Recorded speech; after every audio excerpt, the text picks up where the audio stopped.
Hey now, it's hot sauce day and I'm still making my way through a massive crate of red habaneros I picked up. Super spicy, really delicious, great for hot sauces. I just have to kind of be careful so I don't go way over the top with the heat. Now, what I'm going to do today is make a new version of my sweet pineapple hot sauce that I made some time ago. I absolutely love that. It's super great on pizzas and all kinds of stuff. Now that utilizes my Instant Pot cooking and then precision cooker heat processing for pasteurization method. That's what I'm going to be doing today. And this can be modified for other processes rather than using the Instant Pot. You could oven roast the vegetables rather than using the precision cooker. You could just can your actual hot sauce. I just really like this. I've got the tools. I'm going to use them. So come along for the ride.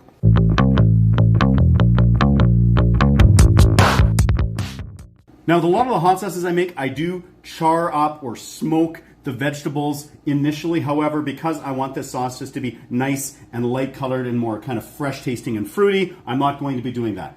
Taking a look at the ingredients here, and the whole recipe will be in the video description. First off, I'm starting off with, and by the way, I did wash these here. I've got 4 pounds of yellow bell peppers. With them, I am just taking out the stems and the seeds, just sort of rough chopping them here into 1 to 2 inch squares. I have 5 ounces of peeled garlic. I just cut the little root tips off there. 1 small yellow onion that I'm just cutting into like 6 chunks here. I have 1 pound of these nice carrots. I just peeled them and I am sort of chopping them up. Since I'm not going to be sauteing them at all first, I do have them cut up just a little bit smaller than I do for some of my other hot sauces. I have 2 lemons here and I'm just going to cut off the peel. I don't want any of that pith in here. These are also seedless, which is really nice. I'm not worried about those getting into the finished product. This is going to give us just a little bit of citrus pop and some of the acidity that we're looking for in this sauce. And with those, I'm just going to sort of cut them into quarters here. And then I'm doing the same here with 1 orange. And then finally, I've got 5 ounces of these beautiful red habaneros. All I'm doing with them is just cutting off the stems, splitting them in half, and setting them aside. And now all of this is hitting the Instant Pot. And this is definitely going to be filling it up quite a bit here. Going to be right up to the top.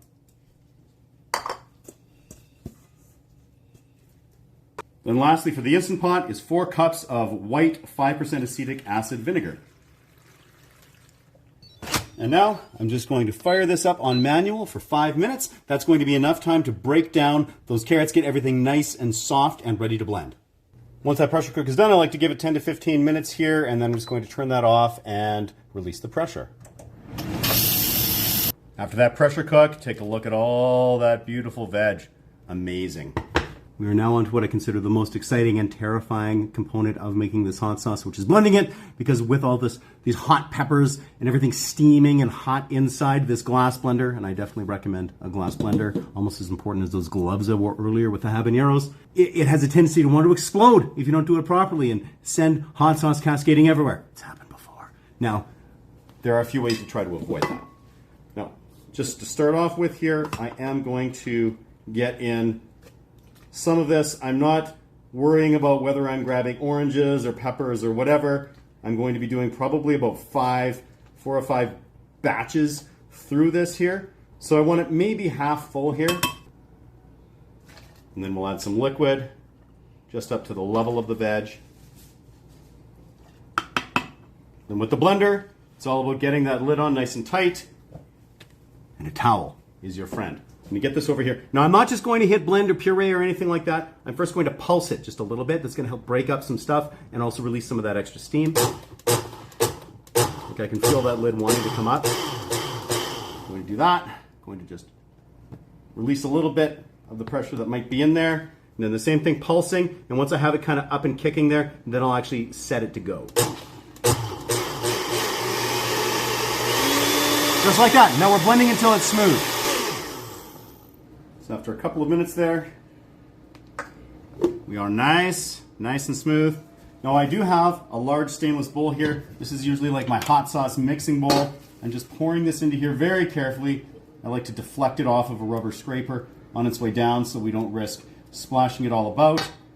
Now I am going to continue doing batches of this, but I should also mention that I have some other ingredients that I'm going to be adding to it here. Now to this whole setup here, I'm also going to be adding 10 fresh large basil leaves that I pulled out of the greenhouse and a dozen peppermint leaves also from the greenhouse here. So in the remainder of those batches, I'm just going to throw in a few leaves each time. I also have a teaspoon of kosher salt and a teaspoon of black peppercorns. I'm just going to throw maybe half of that in this time. Finally, we've got some just white sugar. You could use brown sugar or something like that. I have in the past, but what I'm trying to do here is try to keep the color nice and light. So I'm just going with that white sugar. I'm just going to top this up here again, about half full with the veg and with some of that liquid. Then I'm going to repeat. By the time I'm done here, all of the herbs and that salt and pepper and the sugar will be in here.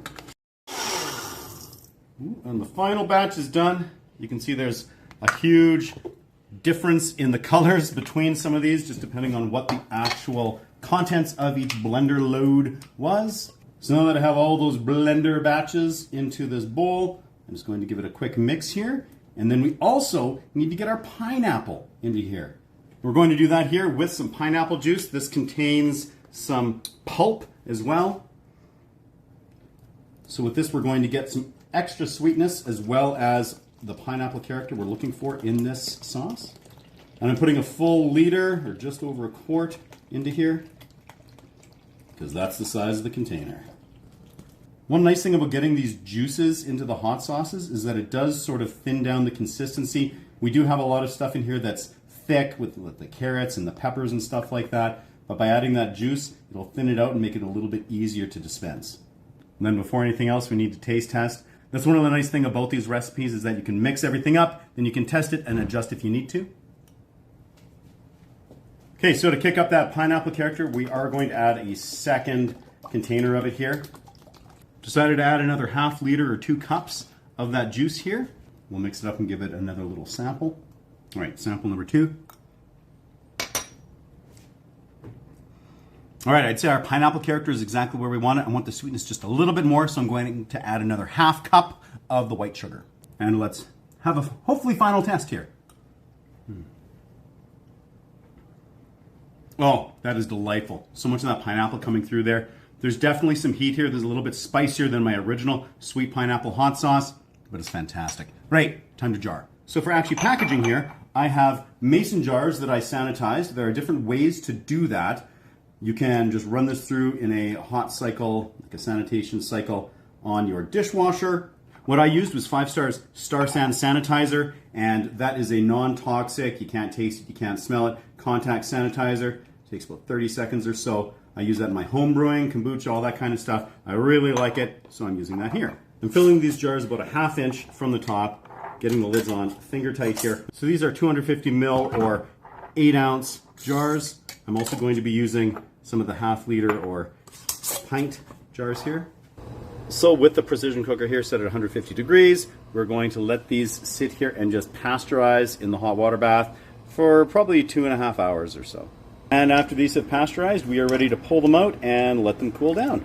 This red habanero pineapple hot sauce recipe made a whopping 22 jars, and that's that 250 ml or 8 ounce size. Well, it has been a few months here, and we have been thoroughly enjoying this pineapple hot sauce on a wide variety of foods. It works incredibly well with breakfasts, on eggs. It provides a little bit of sweetness that helps balance out some of the saltiness that comes with bacon and all, hash browns, all that kind of thing. It also works really well on tacos. I find that the fruitiness coming out of that pineapple, along with some of the sweetness, helps balance some of the acidity that we like to have with some of the other toppings that we have on those. Also, if you want to get a little bit contentious, you could add this to pizza, and that way you don't have to go Hawaiian, and you can still maybe cause a little bit of a fight, which is really fun. But no matter what you like to put it on, or even just by itself, it's a delightful hot sauce. You got the sweet, fruity pineapple. We have some of that depth of flavor coming out of the garlic and the onions, and as well the bell peppers in there, helping provide a little bit of balance. And of course, we've got that nice, sharp red habanero heat, just really delivering on the whole hot sauce end. But it's sort of a mild to medium heat hot sauce here. Either way, it's fun to play around with those red habaneros. If you give this recipe a whirl, let me know how you like it. And until next time, keep your hot sauce at 11.